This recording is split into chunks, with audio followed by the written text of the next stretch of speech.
going to be doing some motivational speaking, I understand. Well, I'm going to do an event on Saturday, December the 8th at 6 p.m., and tickets start at $35, and they're available through Ticketmaster, or you can buy them in person at the Tropicana box office.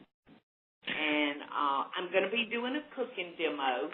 Okay. And hopefully talking with the audience. You know, I just love interacting with the people. So tell me about your cooking now that you're having to sort of incorporate, your diabetes into some of your dishes. Or have you changed all your recipes or just some of them? And how does it change things? I'm working with Novo Nordisk, Rob, to take some of the most popular recipes and make them more diabetic friendly. Because there's still people out there, that don't have a problem. Right. So try to have something for everybody. But I certainly, I've found the biggest word life right now, Rob, as far as my diet, is moderation. Mm-hmm. I can have some cake. I just can't have the big old chunks that I used to have. And walking, I was amazed. I checked my blood sugar before a walk. After I'd had a yogurt with marshmallow topping, and my sugar was up, I went upstairs and I walked about 1.5 miles, and it dropped over 100 points just because I walked. So exercise is key to these things, yeah. Yes, just walking. Not hard exercise. At my age, can't do it. Right. But I can walk and do stretches, and so it's amazing just what the little things will do. Right. They add up to pretty big results. So I was tickled pink. I said, well, those doctors hadn't been lying to me. Right. Exercise works. So it is possible for Southern cuisine to be, a little bit lighter and not lose the flavor, because that's kind of a little bit of a challenge, right? A lot of the flavor, traditionally came from making it, sort of richer, I guess. So. Right. Southern food has an awful lot of flavor to it. Yeah. And like I said, some people they don't have any problems, but as your life progresses, your body changes, and so you're going to be required to make some changes and to adjust to your body changes. Right. You live long enough, you're going to have high sugar, high blood, high cholesterol. You're going to have something high. Right. So we all have to start making allowances. But to cut all the good stuff out of my life that I enjoyed so much, no. Right. Moderation. It goes back to moderation. Right.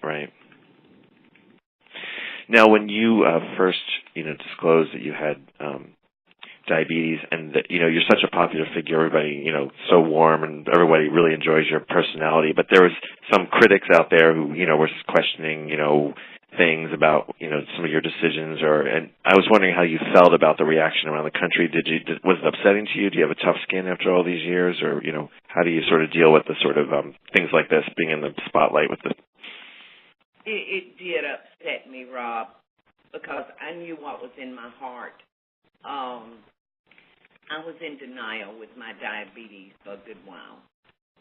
I kept thinking, well, it'll be different. This reading will be different next time. These tests will be different. So you go through a lot of different emotions when the doctor lays something like that on you. And I knew I would eventually share that news because I just do. I tell the bad with the good. Yeah. Because you can't help anybody if people think you've got this glossy little wonderful shiny life. Because it's the things that hit us hard that help mold who we are and build character. So I knew I would share one day when the time was right. And because when I first was diagnosed, I had nothing to bring to the table. I had nothing. I couldn't help myself, much less someone else. Right. As I talked more with the pharmaceutical company and finally got me on a fabulous medicine that worked perfect in my case. Right. I felt like, okay, I am in a position to help others. Right, right. So I will go public. Right. So, yes, I was surprised at just a couple of the vicious remarks, but, I didn't let it dampen my spirit. Because the people that I care about is definitely not the 2 or 3 that have access to ink. So I also wanted to talk about I understand your son is following in footsteps and has his own show on the cooking channel. So you must be a proud mama to have be setting the standard for your kids to be in the business also. I am so proud of my sons. They both have a show. Yeah. Bobby, my youngest son, eats very healthy. Yeah. Very, very healthy. Well, both of my children do. Yeah. My youngest son spends 2 to 3 hours every day in the gym. Mm. And he's got a beautiful body to show for it. I mean, he just loves it. He told me, he said, Mama, it really becomes an addiction. Mm. You feel so good after you completed your goals. Right. So his show started last year, and it's called Nacho Mama's Meals. Right, right. And he takes our recipes that we've been cooking all of our lives, and he makes them more friendly to people who are trying to watch what they eat. And it works out well that it also makes them diabetes friendly. Right, right. And Jamie eats healthier because of his children, wanting to feed them properly. But we still all enjoy those traditional Southern rich meals. We just don't do it as often, Rob. Right, yeah. So I'm very proud of the boys. Jamie's show is called Jamie Dean Home for Dinner. Right. And always believed in not cooking a meal for the adults and a meal for the children. Right. So therefore, they're eating the same thing they feed their children, which is extremely good for your food. Right, right. So yes, I'm so proud of those boys. Mm. Lick your skin off of them. That's a lot of pride right there. So I wonder what's next for you on your to-do list. I mean, you were sort of one of the first real celebrity cooks, celebrity chefs out there. So many different things that you do. So is there anything left that you feel like I need to get to that? I haven't done that yet. I do, Rob. I feel so blessed to have all these wonderful opportunities, and my life I did it kind of backwards. I suffered from agoraphobia for about 20 years, and so I didn't accomplish much. But when I finally realized, what life was about and took control of my own life, I was so ready to work.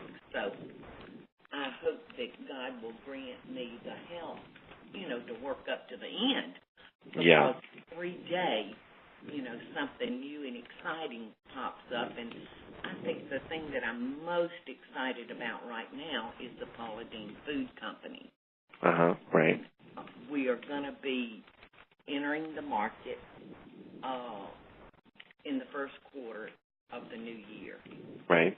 So, and the foods are just wonderful. So I'm so excited about that. What are some of the products you're going to have? Oh, my gosh. I've got my own iced teas,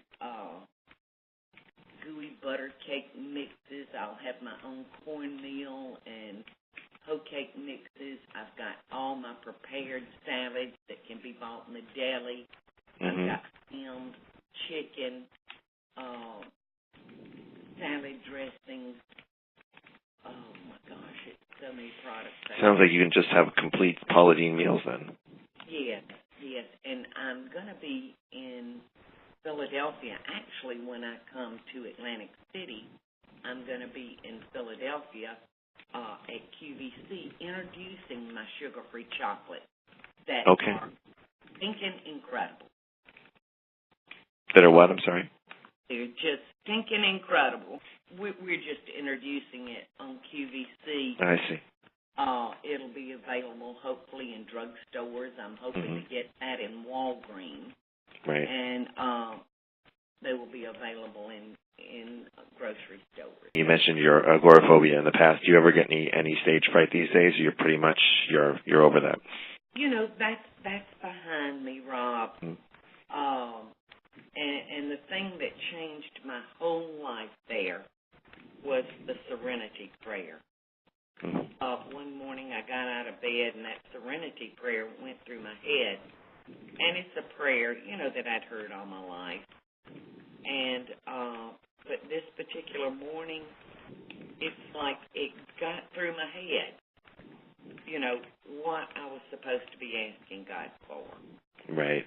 And it dawned on me that regardless of how long I stayed in my house, wringing my hands, being frightened of everything, that things were going to happen regardless.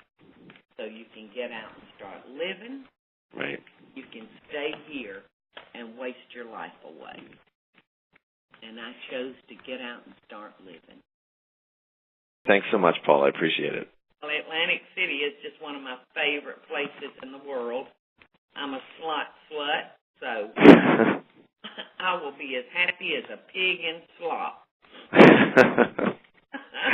All right. Well, we'll look forward to seeing you there. Thanks so much.